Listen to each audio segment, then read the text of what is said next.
얼마 전 사진 한 장이 화제가 된 적이 있습니다. 사진은 온 가족이 집안에서 헬멧을 쓰고 식사를 하는 그런 재미있는 광경의 사진입니다. 이 사진의 주인공은 미국 텍사스 샌 안토니오에 살고 있는 구티에레스 가족의 사진입니다. 연모자를 쓰고 있는 아이들은 3살 된 카밀라와 생후 4개월 된 아들 조나스입니다. 이들은 가족이 모두 모이는 매주 토요일이면 집안에서 온 가족이 늘 헬멧을 쓰고 생활합니다. 다소 좀 생소한 황당한 광경이기도 하지만 구티에레스 가족에겐 사연이 있습니다. 바로 4개월 된 조나스는 얼마 전 병원에서 사두증이라는 진단을 받았습니다. 사두증이란 태어날 때 엄마 뱃속에서 머리가 눌리거나 한쪽으로 눕는 습관 때문에 두개골이 삐뚤어진 증세를 말합니다. 아기 머리의 뒷부분 좌측이나 우측 한쪽이 평평하거나 툭 튀어나온 모습을 보이는 것이 사두증의 특징입니다. 의사는 조나스에게 사두증의 치료를 위해서 교정 헬멧을 착용하고 6개월가량 교정 치료를 받을 것을 권했습니다. 그러자 구티에레스 가족은 조나스가 혼자 힘들어하지 않도록 다 같이 헬멧을 쓰기 시작을 합니다. 헬멧을 가장 먼저 쓰기 시작한 것은 첫째 딸 카밀라였습니다. 올해 3살인 카밀라는 동생 교정 헬멧을 쓴 모습을 보고 안타까운 마음에 나도 헬멧이 있다 하면서 동생을 위해서 같이 헬멧을 쓰겠다고 말했습니다. 3살배기 딸의 행동에 감동받은 구티에레스 부부도 헬멧 착용에 동참을 하게 된 것입니다. 구티에레스의 가족의 헬멧 사진은 페이스북에 공개된 이후에 무려 7만 개가 넘는 좋아요를 받으며 SNS에서 큰 화제가 됐습니다.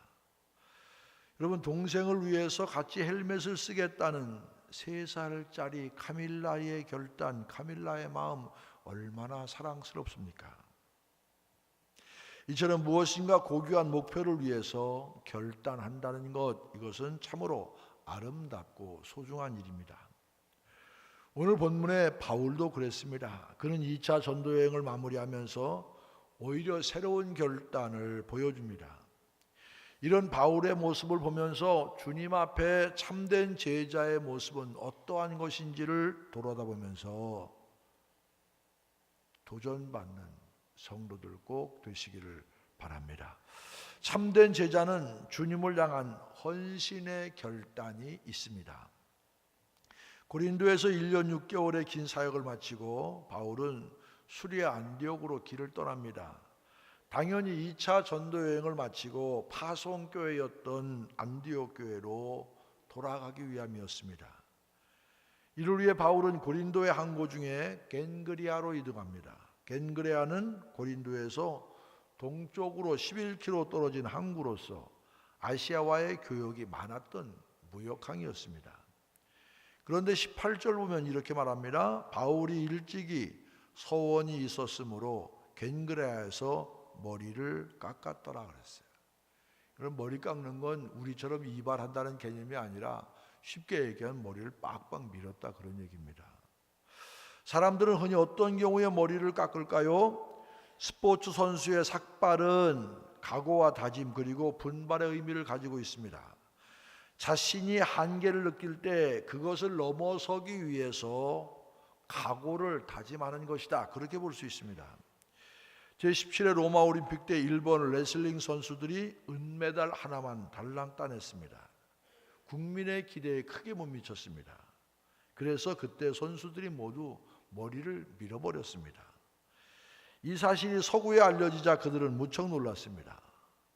이것이 전례가 되어서 일본 레슬링 선수단에는 삭발 전통이 만들어졌습니다. 대회가 끝날 때까지 술, 담배 금지령이 내렸는데 어기면 삭발. 경기에서 파이팅이 약했다고 지적받으면 이겼어도 삭발. 아침 기상 집합이 늦으면 삭발. 계단으로 반드시 걸어 다녀야 되는데 생활 속에서 체력을 키우기 위해서 그것이 규칙인데 엘리베이터 타도 또 삭발. 이런 식으로 삭발은 정신력 강화에 접목시켜서 도쿄올림픽에서 5개의 금메달을 따냈습니다. 히브리 문화권에서 머리를 깎는다는 것은 조금 다른 의미를 가지고 있습니다. 무엇보다 본문에 보면 바울은 서원이 있어서 머리를 깎았다고 했습니다. 유대인들이 서원할 때 흔히 기간을 정해놓고 서원하는 것이 보통입니다. 예를 들어서 30일 동안 서원했다 그러면 그 기간 동안 좋아하는 고기도 먹지 않고 포도주도 입에 대지 않고 머리도 자라도록 내버려 두었다가 그 기간이 끝날 때 번제를 드리면서 자른 자리에 자신의 머리카락도 번제물과 함께 태워버렸습니다. 바울도 그랬습니다. 22절에 보니까 이런 말씀이 있습니다. 가이사라에 상륙하여 올라가 교회 안부를 물은 후에 안디옥으로 내려가서,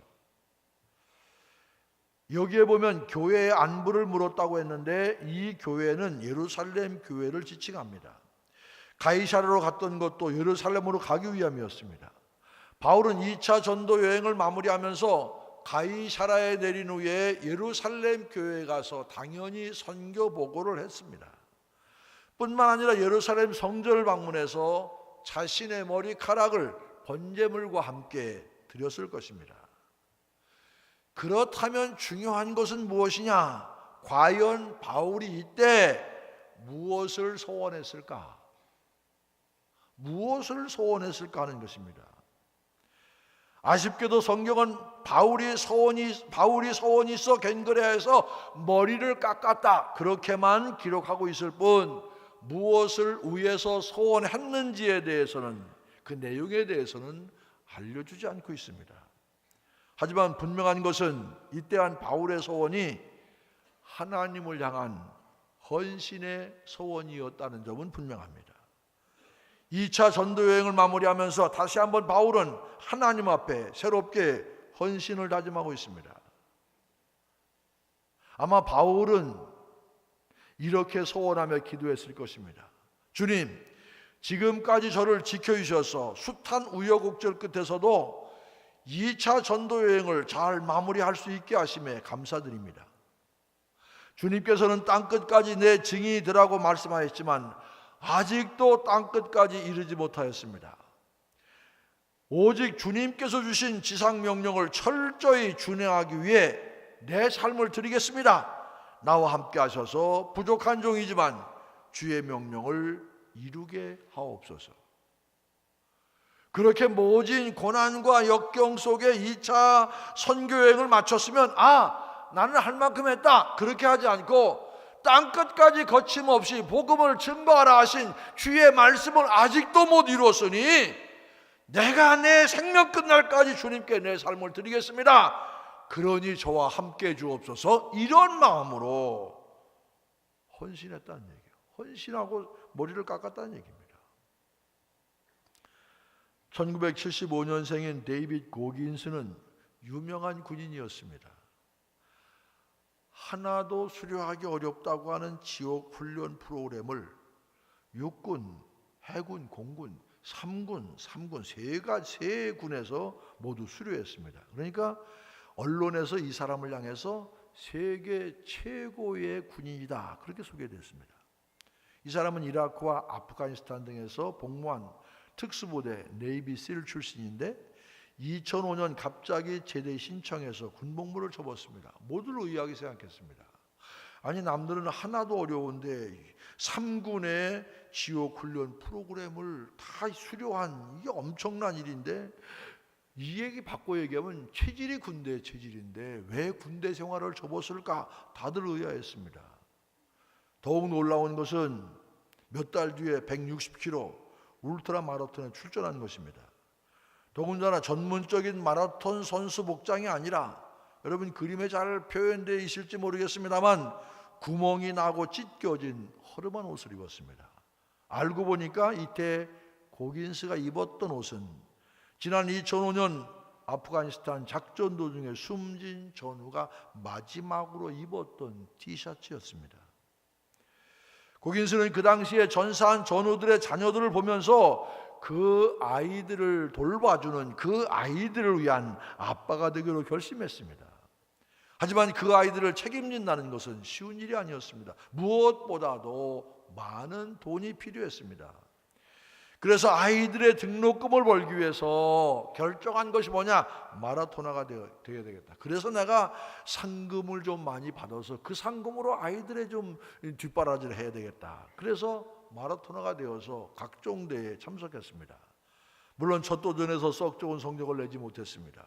하지만 이후 고긴스는 매일 새벽 3시에 일어나서 하루에 20km를 하루도 거르지 않고 뛰었습니다. 그러면서 다음 마라톤 대회를 준비했습니다. 사실 고긴스는 달리는 것도 싫어하고 수영이나 그리고 자전거 타는 것 이런 것 좋아하지 않았습니다. 하지만 오로지 전사한 전우들의 자녀들을 돌보기 위해서 그는 뛰기 시작했습니다. 결국 고긴스는 2007년 뜨거운 사막과 험난한 산악지대에서 3일간 계속 뛰어야 하는 지구상에서 가장 힘들다는 마라톤 대회에 출전해서 사무위를 했고 상금도 받았습니다. 이 3일 동안 그 뜨거운 사막과 험악한 산악, 이 3일 동안 이곳을 뛰었던 거리가 얼마냐? 217km였습니다. 아니 뜨거운 사막하고 힘든 산악을 3일 동안 217km 뛰었다니까요. 좀 놀라는 표정이라도 해보세요. 보통 어려운 일이 아니. 평지를 이 42.19km만 뛰어도 며칠은 피로를 풀어야 되는데 3일 동안에 사막과 산악을 그렇게 217km 뛰었다는 얘기입니다. 이후 고긴스는 철인 경기와 마라톤 대회 등에 출전해서 잇따라 상금을 거머쥐었고 그래서 하나로 약 2억 2천만 원 정도의 상금을 모아서 전사한 전우들을 자녀들에게 전했습니다. 하지만 더 많은 전사자 자녀의 아빠가 되기 위해서는 돈이 더 필요했습니다. 그래서 턱걸이 신기록 이벤트를 준비해서 도전해 나섰습니다. 근육통 때문에 눈물 흘리면서도 고긴스는 턱걸이를 이어갔고 결국 24시간 동안에 무려 4,025번의 턱걸이를 하면서 기네스 신기록을 달성했습니다. 고긴스의 도움으로 대학의 등록금을 지원받고 대학을 졸업한 그런 전사자의 자녀만도 200명이 넘었습니다. 지금도 고긴스는 숨진 전우들의 아이들을 생각하면서 오직 그들을 위해 지금도 달리고 있습니다. 정말 대단한 사람 아닙니까? 고긴스에게 숨진 전우들의 아이들을 책임져야 한다고, 그들을 위해 달려야 한다고 이야기한 사람 아무도 없었지만 그는 이들을 돕기 위해 살겠다고 결심했습니다. 그리고 그 결심을 위해 하루에 새벽 3시에 일어나서 20km씩 뛰었고 24시간 동안 4,025번의 턱걸이를 해냈습니다. 바울 사도는 그 숱한 박해와 시련 속에서 여전히 주님께 소원하고 있습니다. 바울에게는 아직도 감당해야 할 사명이 있고 주님께 드려야 할 소원이 있었던 것입니다. 그래서 2차 전도여행을 마무리하면서 겐그레아에서 머리를 깎고 하나님께 새롭게 소원합니다. 내가 남들이 하지 않는 전도여행 그렇게 고생하고 매도 맞아가며 시련을 당해가며 이 정도 했으니까 끝이지, 그게 아니고 땅끝까지 거침없이 복음을 전하라고 하는 주님의 명령, 그 명령에 남은 생에 다시 한번 내가 주 앞에 헌신하겠습니다, 이런 마음을 가지고 겐그레아에서 머리를 깎고 하나님께 새롭게 소원한 것입니다. 자, 바울이 문제가 아니라, 고긴스가 문제가 아니라, 그러면 우리는 어떻습니까? 여러분은 지금 누구를 위해 헌신하고 어떤 것들을 결단하며 살아가고 있습니까? 바울 사도처럼 주님을 향한 헌신, 주님을 향한 헌신을 위해 소원할 열정이 아직도 여러분에게 있습니까? 혹시 우리 가운데 나는 나이가 많아서 안 됩니다, 이미 하고 있는 일이 많은데 라고 이야기하고 싶은 분이 계실 것입니다. 우리가 분명히 알아야 될 것은 지금도 주님의 역사는 주님을 위해 헌신하는 사람들을 통해 이루어지는 줄로 확실히 깨달으시기를 바랍니다. 바울의 열정과 헌신 어떻게 생각하십니까? 이미 충분히 했다고, 나는 할 만큼 했다고 스스로의 헌신의 한계를 쉽게 손 긋지 마시기 바랍니다. 전사한 전후의 자녀들을 위해서도 한 삶을 온전히 바치는데, 그런데 평생 우리의 구원을 위해 십자가를 졌다고, 감사하다고, 은혜롭다고 그렇게 입으로 말하면서 그 주님을 위해서 여러분 헌신에 인색하지는 않습니까? 주님께서는 우리에게 더 깊은 헌신의 자리, 더 깊은 봉사의 자리로 나오기를 바라고 계십니다. 결단하시기 바랍니다. 주님의 참된 제자로서 주님을 향한 헌신의 결단이 있는 여러분 되시길 주님의 이름으로 권면을 드립니다. 참된 제자는 두 번째, 주님의 인도하심을 먼저 구합니다. 겐게레아를 출발한 바울은 에베소에 와서 회당에 들어가 유대인들에게 주님을 증거합니다. 에베소는 로마의 아시아 관할 지역의 수도였으며 상업의 중심지였습니다. 지금 보시는 이 사진은 에베소에 있는 고대 원형 극장 모습입니다. 여기 와서 제가 두 가지를 놀랐는데, 하나는 25,000석 규모의 원형 극장이에요. 그 당시 이곳에 얼마나 많은 사람들이 살았을까 하는 것과 지금도 저기 어딘가에 가서서 이 노래를 하면은 어디 앉아도 똑같이 소리가 들릴 정도로 신기하게 이 원형 극장이 건축되었습니다.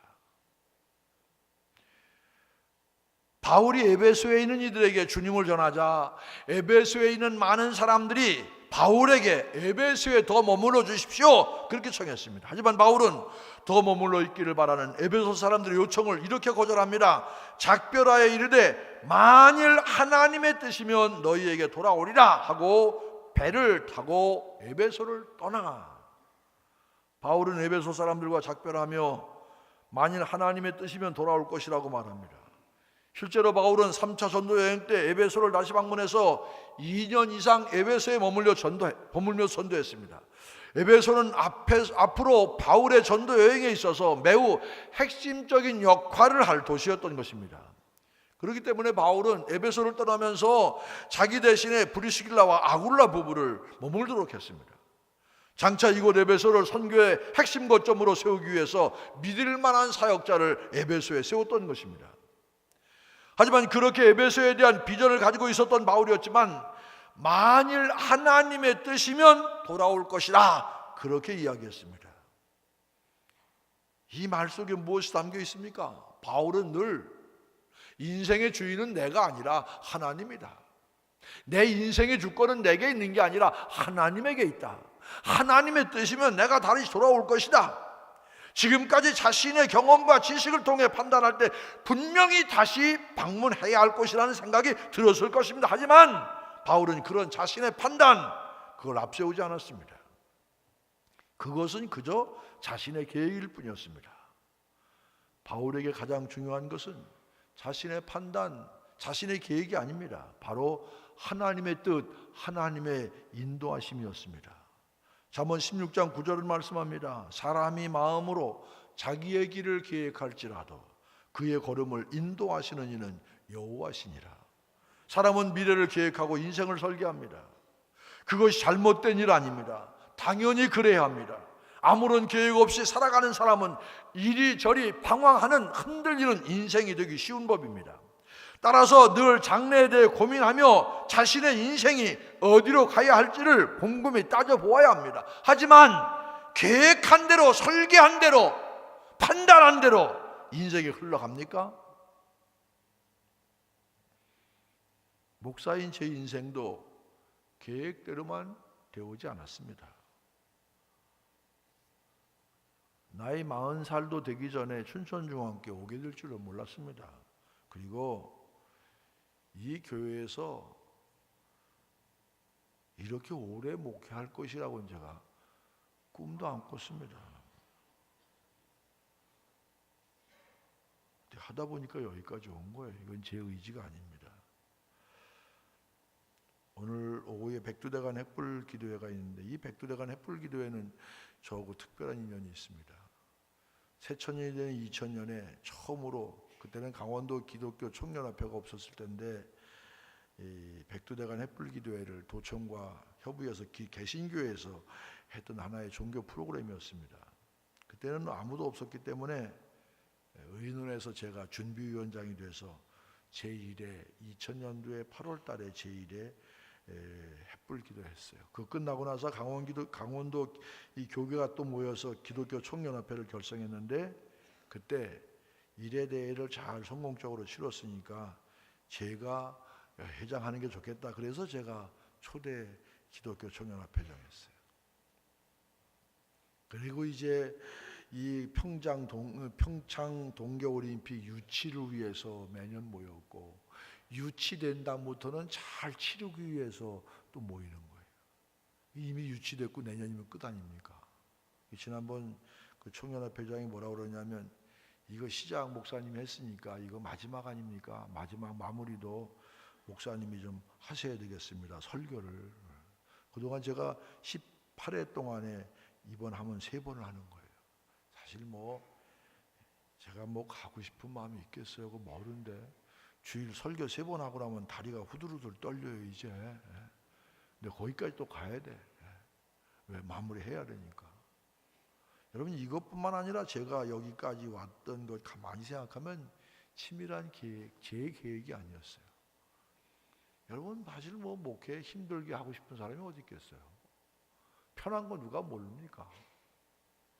어떤 사람은 화장실 한 칸도 안 짓고 40년 목회하고 잘 은퇴하는 사람도 있는데 나는 첫 목회부터 교회 건축에 어떻게 걸려서 내내 건축이야 내내. 은퇴가 앞두고도 내가 아직 일이 안 끝나. 여러분 저도 편한 거 좋아해요. 쉬운 거 좋아해요. 그런데 그건 제 생각이고요. 제가 춘천중앙교회 와서 아내와 함께 기도를 끊이지 않는 게 하나 있습니다. 뭔 줄 아십니까? 하나님 왜 하고 많은 교회 가운데 저를 이 교회에 보내줬습니까? 이 교회에서 제가 해야 될 일이 무엇입니까? 그 묻는 게 기도입니다. 하나님의 뜻이면 하나님이 원하시는 것이면 제가 싫어도 제가 힘들어도 가야 되는 것, 이게 목회자의 길 아닙니까? 지나고 보면 하나님께서 인도하시는 그 길이 가장 복된 길이고 주님이 인도하시는 그 길이 하나님의 기쁨이고 하나님이 받으시는 우리의 헌신된 인생임을 깨달으시기를 바랍니다. 여러분 인생 살면서 가장 중요한 건 무엇이겠습니까? 그것은 바로 하나님의 뜻입니다. 여호와 하나님의 인도하심입니다. 아무리 철두철미한 계획 속에 진행되는 인생도 하나님이 함께 하시지 않으면 고통과 아픔뿐인 인생이 되겠지만 아무리 계획대로 되지 않는 인생이라 하더라도 하나님께서 인도하시면 감사와 열매가 넘치는 인생이 되는 줄로 믿으시기를 바랍니다. 하나님의 도우심으로 큰 선교 업적을 남긴 정은실 선교사님이 계십니다. 이분은 1982년 아내와 세 아들을 데리고 볼리비아 산타크루즈에서 선교 활동을 시작합니다. 제가 1982년도에 볼리비아의 상황을 좀 압니다. 제가 유학 갔던 그 해에 볼리비아에서 추방당해서 왔던 분이 저를 가르치는 교수님이었습니다.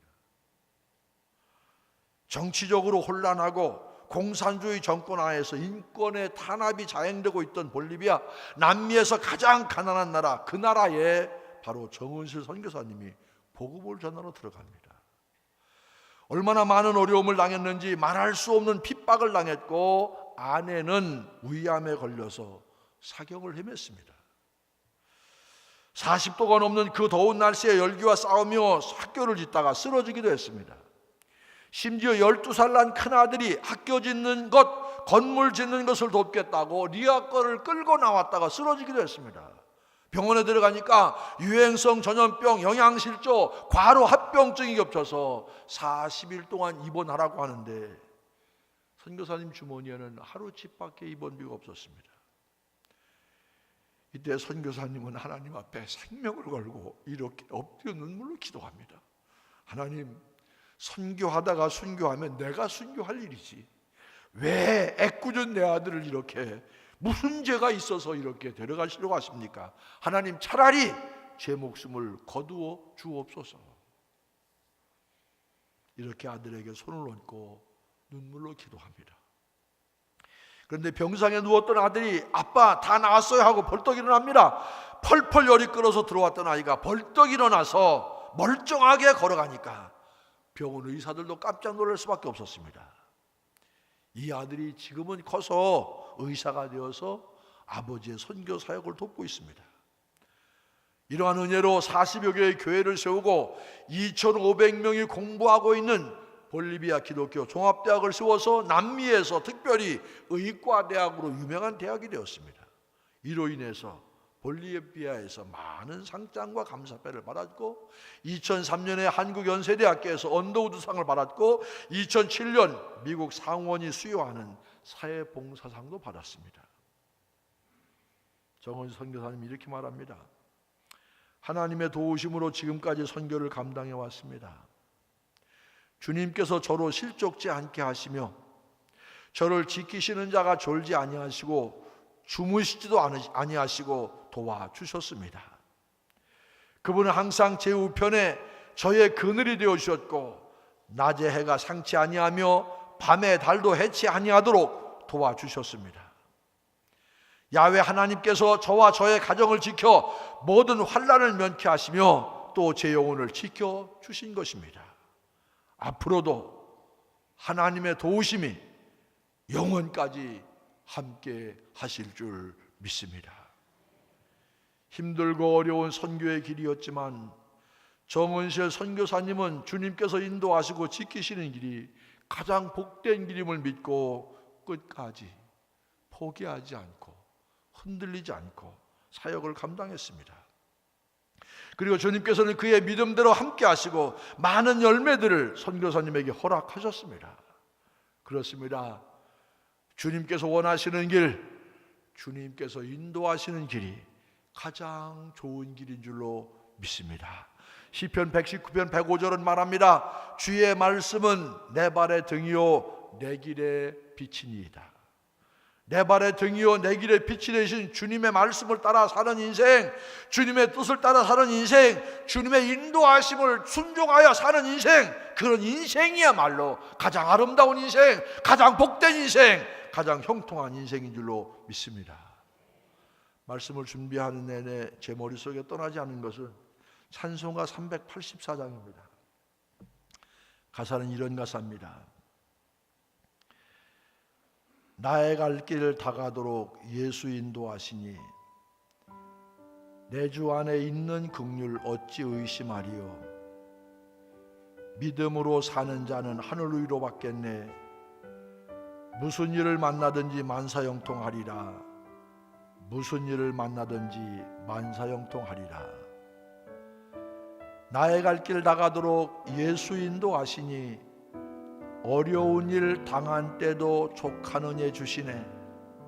나는 심히 고단하고 영혼 매우 가라나 나의 앞에 반석에서 샘물 나게 하시네.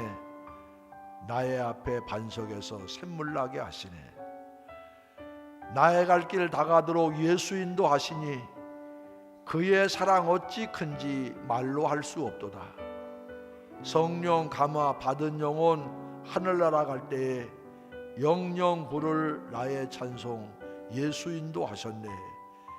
영영 부를 나의 찬송 예수 인도하셨네. 이 찬송의 가사처럼 주님께서 나의 갈 길을 인도하시기 때문에 어렵고 힘들더라도 반석에서 샘물 나고 또 고단하지만 힘을 얻고 앞으로 달려가게 될 줄로 믿습니다. 내 계획대로 되는 인생이 복된 인생이 아니라 내 생각대로 되어지는 인생이 복된 인생이 아니라 주님의 뜻대로 되어지는 인생, 주님께서 함께 하시며 주님께서 통행하시고 인도하시는 인생, 그런 인생이 가장 복된 인생인 줄로 믿습니다. 바울처럼 늘 주님의 인도하심을 구하며 그분께서 인도하시는 길을 걷는 성도 여러분 되시기를 주님의 이름으로 간절히 축원을 드립니다.